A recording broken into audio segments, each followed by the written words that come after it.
The body was designed to heal, but sometimes a spiritual blockage keeps the miracle from manifesting. You've taken the medicine, you've seen the specialists, but the pain remains. It feels like your strength is draining away. But today, at Powerful Prayers, we are going to the source of life.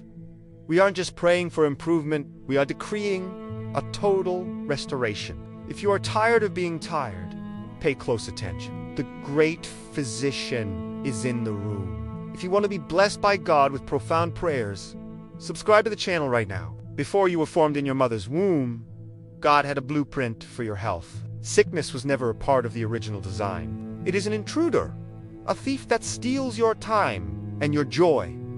But there is a name that is above every diagnosis, every incurable label, and every chronic pain. When you align your spirit with the Word, your body begins to respond to the frequency of life.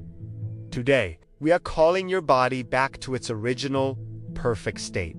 Father, I come before you for the one who is suffering. In the holy name of Jesus, I speak to the blood, the bones, and the organs. Be whole. I command every spirit of infirmity to loose your hold right now. I decree that the light of life is flowing through your arteries, cleaning every cell and dissolving every tumor. I speak to your joints. Be free from pain. I speak to your mind.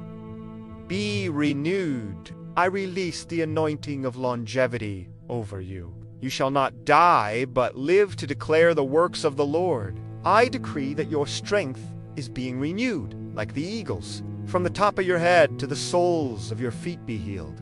Be restored and be made new. Take a deep breath.